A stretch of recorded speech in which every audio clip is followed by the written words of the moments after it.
안녕하세요 여러분. 오늘은 저의 쉽지 않은 임신 여정을 공유를 이렇게 해드리려고 하는데 주변에도 엄청 많더라고요. 저는 처음에 피임을 안 하면 바로 임신이 될 줄 알았어요. 근데 그게 아니었던 거죠. 이렇게 오래 걸릴 줄을 몰랐어요. 한약부터 난임병원 다니고 그리고 이제 임신을 해서 계류유산을 했어요.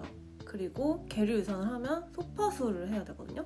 그래서 소파술도 하고 그 다음에 다시 난임병원 가서 인공수정하고 그리고 지금은 시험관을 하고 있거든요. 그래서 이 모든 과정들이 좀 쉽지 않았어서 같이 어려움을 겪고 있는 분들에게 공유를 하면서 좀 도움이 되고자 이 영상을 찍게 되었고요. 저는 맨 처음에 이제 남편이랑 결혼하고 얼마 되지 않아서 아기를 가질 거면 좀 빨리 갖고 그 한두 명 낳을 계획이 아니고 좀 많은 아이를 낳았으면 해가지고 첫째는 되도록 빨리 가졌으면 좋겠다 해서 임신 준비를 이제 시작했고 그 첫 번째를 이제 한약으로 시작했어요. 많이들 아시겠지만 경주에 굉장히 유명한 한의원이 있습니다. 임신을 시작하려고 한다 그러면은 주변에서 다 그 얘기를 해요. 저는 처음에 막 이 병원 진짜 용한가? 이러고 막 있었는데 그래서 제가 엄마랑 이제 얘기를 하다가 거기가 되게 용하다더라 엄마 뭐 효과가 있는지 없는지 잘 모르겠어서 지금 고민 중이다 했더니 엄마가 저희 엄마 대구 출신이신데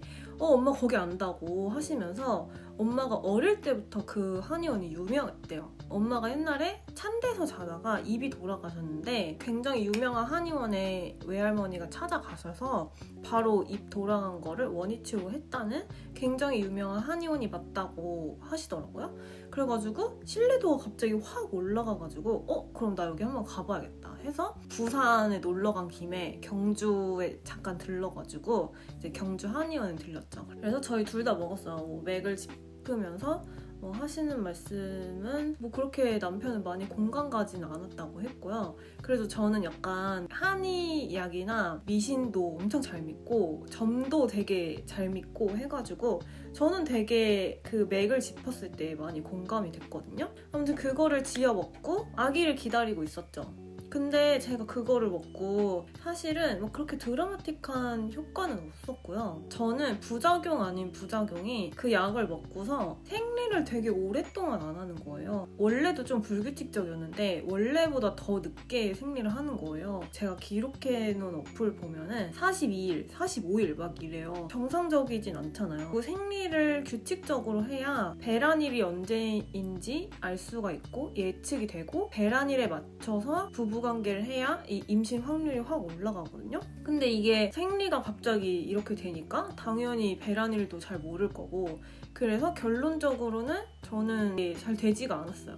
그리고 제가 계류유산을 해서 나중에 이제 제가 원래 다니던 한의원에 가서 그렇게 유명한 데 가서 먹어봤었는데 생리가 좀 되게 딜레이가 됐었다. 이런 거는 혹시 어떤 거냐 물어봤더니 몸에 아예 안 맞는 거니까 더 이상은 먹지 말라고 하시더라고요. 근데 저는 그게 되게 용한 한의원이라고 해가지고 전화 주문으로 한 번 더 시켜 먹을 수가 있어요. 맥을 짚지 않아도 약을 한 번 더 먹었거든요. 이제 2번이나 먹었는데 생리는 계속 늦게 나오고 효과도 없고 해가지고 아예 안 먹게 됐죠. 결론적으로는 대추바 한의원은 추천드리지 않는다. 왜냐면 거기가 되게 가기도 힘들고 텐트를 치고 막 기다리세요. 근데 요즘에는 또 네이버 예약이 돼가지고 그것도 굉장히 치열하다고 하더라고요. 근데 저는 그렇게까지 해서 먹을 약은 아닌 것 같아요. 한약을 먹으면서 난임병원에 갔어요. VIP 스타일리스트 일을 하고 있는데 저랑 좀 친해지신 VIP 고객님께서 굉장히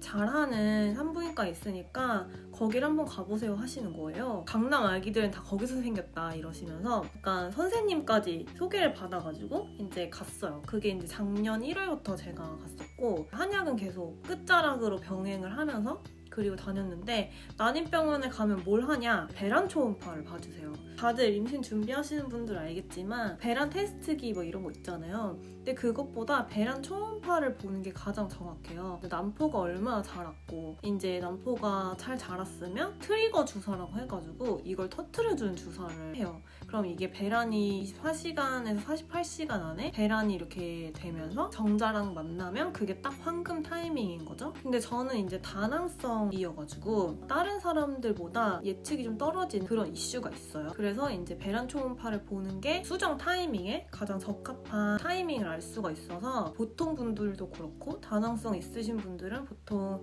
임신 준비할 때 배란 초음파를 많이 보러 다니시거든요. 작년 1월부터 이제 그거를 거의 1년 정도 봤었고요. 그래서 이거를 매달 하다가 병원 갈 주기에 딱 이탈리아 출장이 잡힌 거예요. 그래서 이번 주기는 날려야겠다 하고서 이제 병원을 못 가고 이왕 이렇게 된 거 그냥 재밌게 놀다 와야겠다 하고서 이제 이탈리아 출장을 갔다 왔죠. 이탈리아 갔던 당시가 배란기에 갔었나 그랬어. 근데 이제 제가 옛날에 파리 유학생 때도 한 번 한국에 왔다 갔다를 하면은 시차 적응이나 비행기 타고 뭐 이런 것 때문에 신체 밸런스가 다 무너져가지고 생리 불순이 좀 있긴 했거든요. 근데 그때도 이제 나 당연히 유럽 갔다 왔으니까 생리 좀 늦게 하겠다 이번에는 생각은 했는데 4월 말에 제가 한국에 들어왔는데 5월 막 중순이 돼도 생리를 안 하는 거예요.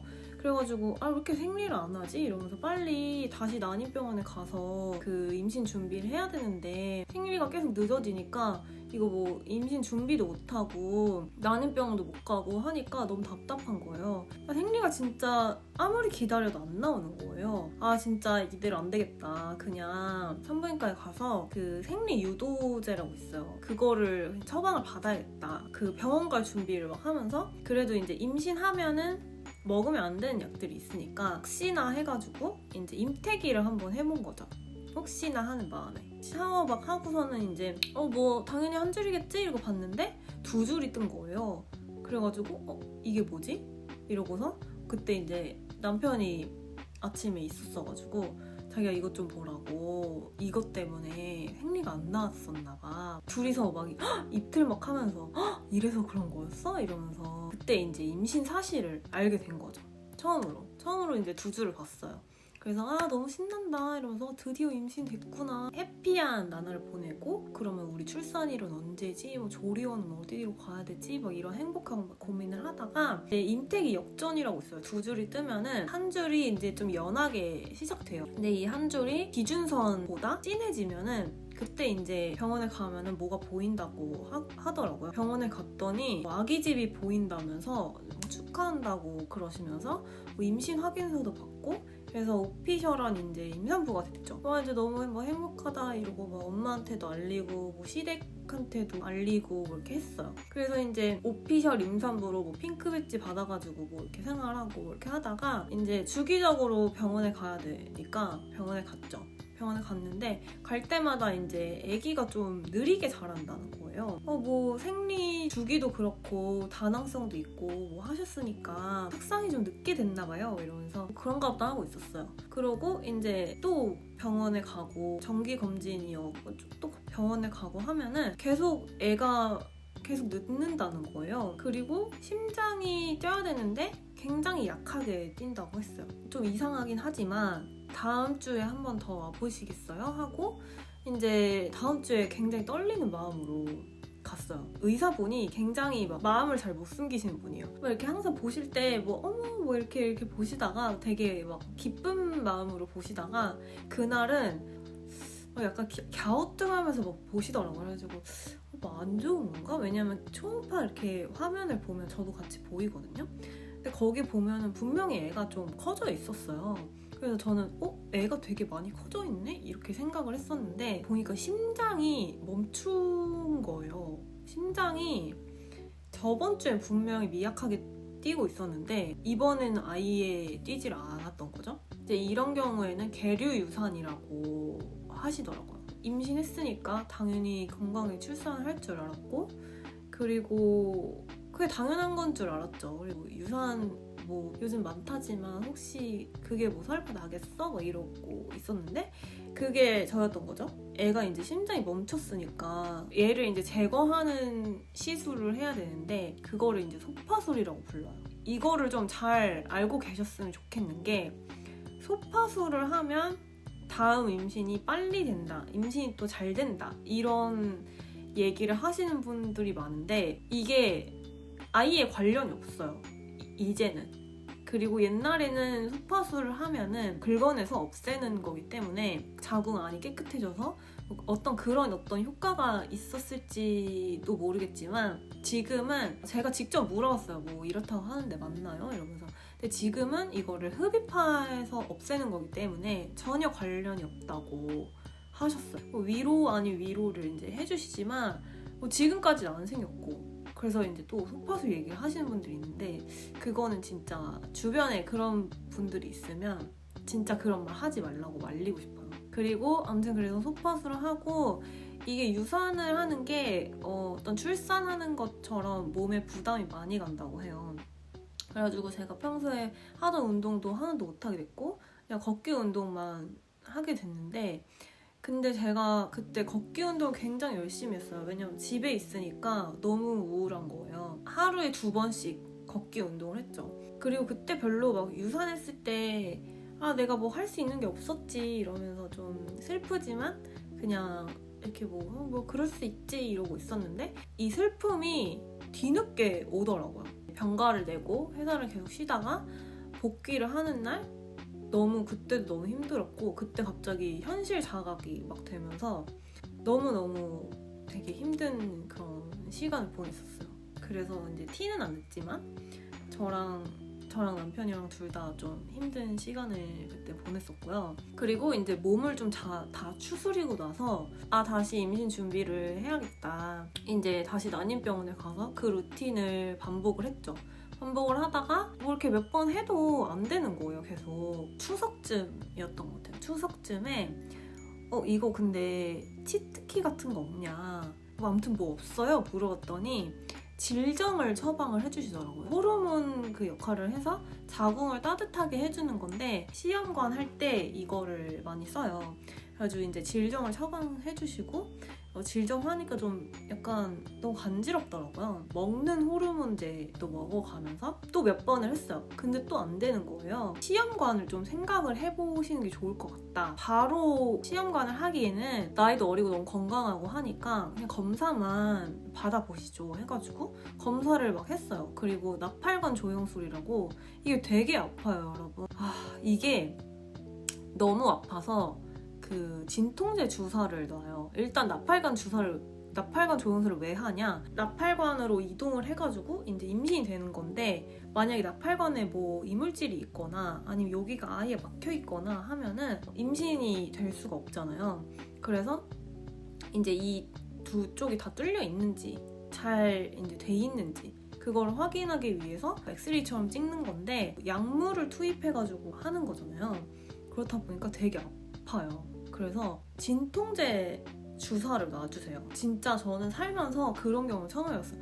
이거를 놔주시는데 일단 주사부터가 되게 아팠고 맞고 나서 감각이 좀 무뎌지나 봐요. 그래서 눈이 앞이 안 보이는 거예요. 그때 막 카톡을 하고 있었는데 그 글자가 서서히 안 보이는 거죠. 그래서 이거 되게 센 주사구나 하고서 나팔관 조영술을 하는데 되게 불쾌하고 조금 아팠어요. 근데 막 엄청 아프다는 사람이 있었는데 저는 그냥 약간 생리통 조금 심한 수준으로 아팠고 근데 그 결과도 되게 잘 나왔고 저는 난소 나이도 긍정적인 쪽으로 낮게 나왔다고 말씀을 하셨어요.